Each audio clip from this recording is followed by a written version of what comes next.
Welcome back to Smoke 'em If You Got 'em Barbecue. Today we have a brisket, and unfortunately it's not that good. See here, it's so thin it only has one side. I don't know how well it's going to work, but because of that I think I have an idea. I bought this for my family because there's only 4 of us and my wife is a vegan, if you can believe that. So it's just my kids and I. So I bought this. It was about 7 pounds. But normally, you need it thicker than this, if you can see. This here is going to completely just burn up before we even get to here. So what I'll do is I'm going to trim it, take this hard decal off because that's not going to melt away. Do a little bit of trimming back here. And then what I might do is just cut the point off it, do the point, and then what I'm going to try to do with the flat here is actually inject it with beef tallow and see if that can save it. If it works out, great. If not, no harm done. Normally what you can do is just cut it away, throw it in the freezer or whatnot, and use it later on for burgers or something. Just grind it up and you're good to go. So you want this cold, else it doesn't really cut too well. This hard decal's useless, doesn't do any good. So just kind of get under it and always cut away as well. If you cut near yourself, you can get hurt. So that piece there, like it's really hard. It won't melt.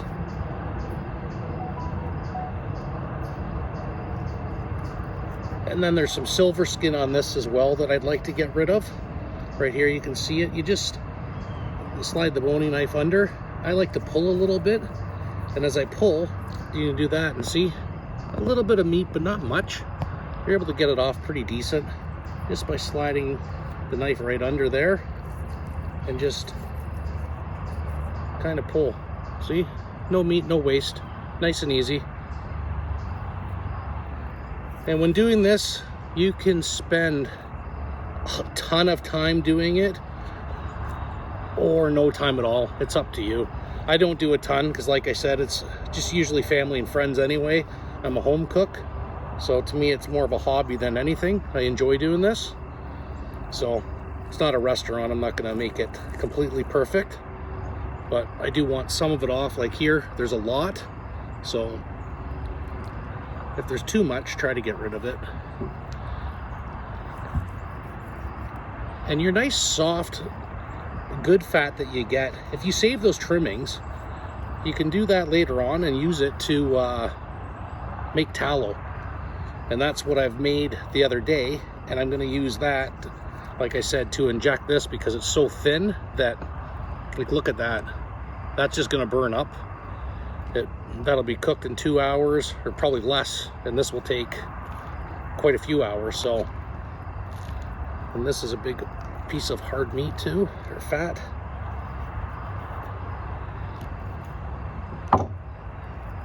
And like I said, trim as much as you want or as little. I try to usually keep a 1/4 inch of fat on here, but you don't want any edges sticking out because they're just going to get burnt off anyway. Because as the air comes up when the offset smoker that I'm going to be using, it'll just hit and burn away. But the rest, not a lot of fat on this, so I'm just going to leave it at that. And then you can see this is the point where it's thick. The flat, it's actually 2 muscles. So I'm just going to trim it along there the best I can and try to find it.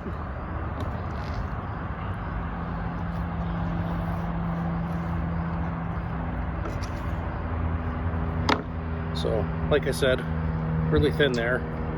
But here's not too bad. So we've got volume would be 16 mesh black pepper and then kosher salt and a little bit of garlic powder and a little bit of MSG. So this is a big piece of meat. It can handle the salt. And I like to do a dry brine overnight with all of this. I find it penetrates the meat really well. And then it helps get a really good bark if it sits overnight. Sometimes the next day before I put it on the smoker, what I'll do is actually put a little bit of Montreal spice rub. I like the texture of it. Just adds a little bit to the bark, I find. But it depends on if I have any lying around or if I remember. Sometimes I forget to.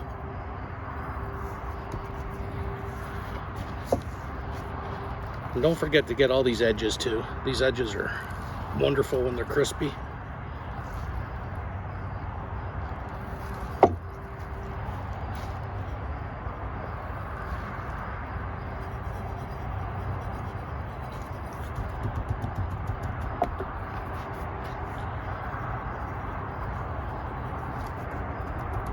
And like humans, all cuts or all cows or pigs, doesn't matter what animal, they're all different.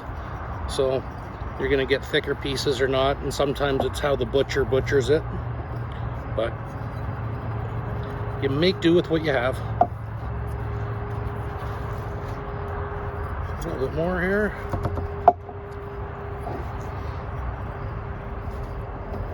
That's not bad. And then I'll set this in the fridge overnight under no cover on it, just like that. And that will, the salt actually pulls the moisture out, but then it will release back in with those spices. So by tomorrow, when I put it on the smoker, it'll be nice and salty and flavorful. It'll be good to go. And this here, I'll just throw in there and put them inside. Here is a brisket point. So basically we need to do a little bit of trimming, but not much. But this here piece here, the decal, it's hard and it's not gonna really melt away. So we'll remove that, and the rest we'll do a little bit of trimming, but not too much. And then we're gonna set it up with a nice brine here overnight, a salt brine with some pepper and garlic and little things. And everything will be posted online with exact measurements for you. And we'll go from there. So for this, you want the meat as cold as possible so you don't get it all smears with the fat. And what I was doing there, don't actually do. Try to cut away from you, because if you ever slip, these knives are sharp and it wouldn't be very good. So just trim it away. And that's still pretty hard there, so I'm going to try to slide it under and through. And with meat prices these days, you don't want to waste too much. But if it's not edible, you got to remove it. And then see this here, it's kind of oxidized a little bit. It's not very nice looking, but since it's a home backyard barbecue, I don't really care. So up here we'll just trim a little bit more and see how I'm slicing away, because if I slip or the knife slips, I'm not getting hurt. And make sure you get a sharp knife. A sharp knife is your friend. There's more damage from dull knives because you're putting too much elbow grease into it. So just slice a little bit and we're good. So here, 40% volume is pepper, salt, and then the last 20 is a little bit of garlic powder. And put it all on the description link below. But I always tell people, put on what you like. If you don't like something, substitute for something else. It doesn't really matter. And try to get all the edges. Don't miss anything, because this dry brining overnight, it's gonna pull moisture out, and then the moisture is gonna go right back in. And a thick piece of meat like this, it can take the salt content, so you want a fair bit. You're not going to over salt it. And I don't have any sugar in this. I don't like the meat sweet. Salt and pepper mostly. And then just use the sides to pick up whatever's left. And then throw that in the fridge uncovered overnight. And we get it out the next day to smoke it low and slow. They're on about 225 to 250. They're starting to get dry. They've been on for about 3 hours now. So this here's just beef broth. And I do have a water pan in here. So we're just gonna get a little spray and moisten it up a bit. Well, not too bad. You can see the bark. You don't want to touch it yet. If you were to touch it, that bark would come right off. So we're just gonna leave that and we'll take a look at it in another hour or so. So if you come look, my temperature went down a bit because I wasn't paying attention, so always pay attention. And when you put new wood in, sometimes to get it going really good, you need an extra vent. The wind's coming this way, so I don't have a good draft. So just leave this in, and it helps get the fire going. And then what you can do if your wood's a little bit damp, just set it on top like this, and it'll heat up really well. And then when you're ready to put it in, you can. But this here might be a little too big. I might actually split that in half later, just to keep it going. So we're gonna take a look at the briskets. They've been on now 6 hours, just giving them a quick little squirt. And they're running around 190 right now. I haven't wrapped them, I'm just gonna leave them the way it is. And around 200, 202, I'll see for tenderness, I'll poke them and see how they are. And if they're ready, they'll come off. If not, they stun a little bit longer. So now if we take a look at the temperature, it's gonna be over 200, 203, but look at it goes in like butter. It is ready. This one is not. That's still tight. And that's at 198, 199. Still not ready. This one here is perfect. So we're gonna take that off and we're gonna let it rest probably 3 hours because it's a big thick piece of meat. So you gotta let all the juices get back in and settle down from bouncing around. All right, so if you remember, I had that brisket that was really thin. So here it is. Unfortunately, my injector broke today, so it's pretty much useless. So I've had the other one on. I'm gonna wrap that up. It's at perfect temperature. It's like butter going through.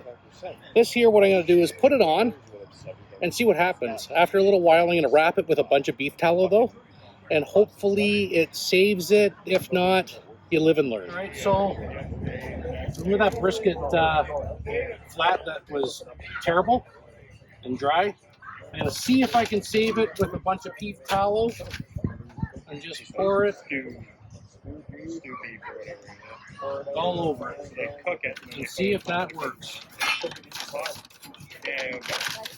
I saw a whole video where they made So that's it. We'll let it go and see if it works out. Brisket point. Yeah, overcook it. It's Cut's nice. It's getting dark out. That is juicy. So, see how it tastes.